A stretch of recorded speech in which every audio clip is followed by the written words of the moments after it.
بسم اللہ الرحمن الرحیم۔ وجہ نام ادریس کی یہ ہے کہ پڑھانے کی کثرت کے سبب سے لقب آپ کا ادریس ہوا، اور علم نجوم آپ کے معجزات میں سے ہے۔ وہ زمین پر عبادت کرتے، ان کو فرشتے سب آسمان پر لے جاتے۔ اللہ تعالیٰ نے فرمایا ترجمہ: اور یاد کر کتاب میں ادریس کو کہ وہ تھا سچا نبی، ہر روز پیرہن سیتے تھے، ہر دم سینے میں تسبیح پڑھتے تھے، اور وہ اجرت سلائی کی کسی سے نہ لیتے۔ ایک روز کا ذکر ہے کہ وہ اپنے کام سے فراغت پا کر بیٹھے تھے کہ اسی وقت ملک الموت بآرزوئے تمام امر الہی سے آدمی کی صورت بن کر مہمان کے طور پر رات کو حضرت ادریس علیہ السلام کے دروازے پر آ پہنچے۔ حضرت صائم الدہر تھے۔ جب شام ہوتی افطار کرتے، وقت کھانا آپ کا بہشت سے آتا، جس قدر چاہتے کھا لیتے، باقی کھانا پھر بہشت میں چلا جاتا۔ اور اس دن کا کھانا جب بہشت سے آیا تو حضرت ادریس علیہ السلام ان کا یہ حال دیکھ کر متعجب ہوئے کہ یہ کون شخص ہے۔ جب روز روشن ہوا، حضرت ادریس علیہ السلام نے ان سے کہا کہ اے مسافر، تو میرے ساتھ چل کر خدا کی قدرت صحرا میں جا کر دیکھے۔ تب دونوں بزرگ گھر سے میدان کی طرف نکلے جاتے۔ ایک گیہوں کے کھیت میں جا پہنچے۔ حضرت ملک الموت نے کہا چلو اس کھیت سے چند خوشے گیہوں کے لے کر ہم تم مل کر کھائیں۔ حضرت ادریس نے فرمایا کہ عجب ہے کہ تو نے شب گزشتہ کو کھانا حلال نہ کیا، اب حرام کھانا چاہتا ہے۔ پھر وہاں سے دونوں بزرگ ایک دوسرے باغ میں جا پہنچے، اور وہاں بھی انگور دیکھ کر حضرت اسرائیل علیہ السلام نے کھانے کا قصد کیا۔ حضرت ادریس علیہ السلام نے فرمایا کہ تصرف ملک غیر میں حرام ہے۔ پھر جاتے جاتے ایک بکری دیکھ کر حضرت اسرائیل علیہ السلام نے کھانے کا ارادہ کیا۔ پھر حضرت ادریس علیہ السلام نے کہا کہ بیگانی بکری کو ذبح کر کے کھانا ممنوع ہے۔ بس اسی طرح 3 روز تک دونوں باہم گفتگو کرتے رہے، جبکہ حضرت ادریس علیہ السلام نے معلوم کیا کہ یہ کون شخص ہے اور بنی آدم میں سے معلوم نہیں ہوتا۔ تب حضرت نے فرمایا کہ خدا کے واسطے ظاہر تو کرو کہ تم کون ہو۔ اس نے عرض کیا کہ میں اسرائیل ہوں۔ تب حضرت ادریس علیہ السلام نے فرمایا کہ بھائی، کیا سب مخلوقات کی جان تم ہی قبض کرتے ہو؟ انہوں نے کہا کہ ہاں۔ حضرت نے فرمایا شاید کہ تم میری جان قبض کرنے کے لیے آئے ہو۔ انہوں نے کہا کہ نہیں، میں تو تمہارے ساتھ خوش طبعی کرنے آیا ہوں۔ حضرت ادریس علیہ السلام نے کہا کہ آج 3 دن سے تو میرے ساتھ ہے، اس عرصے میں بھی تو نے کسی کی جان قبض کی ہے؟ وہ بولے ترجمہ: فرشتے نے کہا کہ کل جان قبض کرنا ہمارے ہاتھ میں ایسا ہے جیسا کہ تمہارے دونوں ہاتھ کے نیچے روٹی رکھی ہے۔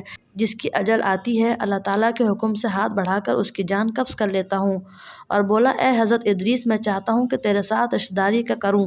حضرت ادریس علیہ السلام نے فرمایا کہ میں تیرے ساتھ رشتہ برادری کا تب کروں کہ تلخی جان کی ایک بارگی تو مجھ کو چکھا دے، تاکہ خوف اور عبرت مجھے زیادہ ہو، اور پھر عبادت اپنے خالق کی زیادہ کروں۔ ملک الموت نے کہا کہ بے رضا الہی کسی کی جان قبض نہیں کر سکتا ہوں۔ تب حضرت ادریس علیہ السلام نے خداوند قدوس کی درگاہ میں عرض کی، حکم ہوا کہ جان حضرت ادریس علیہ السلام کی قبض کر۔ انہوں نے حضرت ادریس علیہ السلام کی جان قبض کر لی۔ پھر ملک الموت نے خدا کی درگاہ میں دعا مانگی، پھر اللہ تعالیٰ نے ان کو زندہ کیا، اور حضرت ادریس علیہ السلام نے اٹھ کر ملک الموت کو اپنی گود میں لے لیا۔ دونوں نے آپس میں رشتہ برادری کا لگایا۔ پھر ملک الموت نے ان سے پوچھا اے بھائی، تلخی جان کرنے کی کیسی تھی؟ وہ بولے کہ جیسے کسی زندہ جانور کی کھال سر سے پاؤں تک کھینچی جاتی ہے۔ ملک الموت نے کہا اے بھائی، قسم ہے رب العالمین کی، جیسا کہ میں نے تیرے ساتھ احسان کیا ہے ایسا کسی کے ساتھ نہیں کیا۔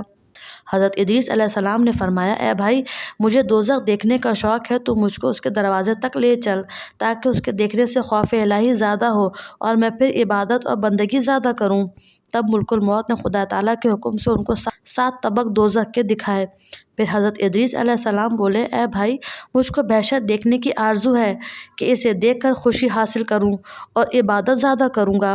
پھر ان کو بہشت کے دروازے پر لے گئے اور انہوں نے بہشت کے مناظر اپنی آنکھوں سے دیکھے۔ پھر کہنے لگے اے بھائی، میں تلخی جان کنی کی چکھ چکا ہوں اور دوزخ بھی دیکھی، مگر جگر میرا مارے پیاس کے جل گیا۔ اجازت ہو تو بہشت میں جا کر ایک پیالہ پیوں۔ تب اس نے کہا تم وہاں سے واپس آنے کا عہد کرو۔ بوجہ شدید پیاس کے حضرت ادریس علیہ السلام نے واپس آنے کا عہد کیا کہ میں واپس آ جاؤں گا، اور بحکم الہی اپنی نالین درخت طوبہ کے نیچے چھوڑ کر بہشت میں داخل ہو گئے۔ کیونکہ عہد باہر آنے کا کیا تھا اور نالین کو بھی درخت طوبہ کے نیچے چھوڑ آئے تھے، بہشت سے نکل کر اپنی نالین کو لے کر بہشت میں جا کر درخت پر جا بیٹھے۔ کچھ دیر کے بعد ملک الموت نے ان کو آواز دی کہ اے بھائی، تاخیر مت کرو۔ اس کے جواب میں حضرت ادریس علیہ السلام نے فرمایا اے مشفق جبار عالم فرماتا ہے کل نفس ذائقۃ الموت، ترجمہ: ہر جی کو موت کا مزہ چکھنا ہے، اب تو میں مزہ جان کرنے کا چکھ چکا ہوں۔ اور حق تعالیٰ فرماتا ہے۔ ترجمہ: اور نہیں کوئی تم سے جو نہ پہنچے گا اس میں، سو میں دوزخ میں بھی پہنچ چکا ہوں، اور یہی جلیل جبار فرماتا ہے۔ ترجمہ: نہ پہنچنے کی وہاں ان کو کچھ تکلیف اور نہ ان کو وہاں سے کوئی نکالے گا، یعنی جو بہشت میں گیا پھر وہ باہر واپس نہ آئے گا۔ اے بھائی، اب ہرگز باہر نہیں آؤں گا۔ درگاہ باری سے آواز آئی، اے اسرائیل، تو حضرت ادریس علیہ السلام کو چھوڑ کر چلا جا، میں نے ان کی تقدیر میں یہی لکھا تھا۔ حضرت ادریس علیہ السلام موت کا مزہ چکھ کر اور دوزخ بھی دیکھ کر جنت میں جا رہے، تب اسرائیل بولے۔ ترجمہ: بہشت حرام ہے انبیاء پر جب تک کہ خاتم الانبیاء محمد مصطفیٰ صلی اللہ علیہ وآلہ وسلم داخل نہ ہو۔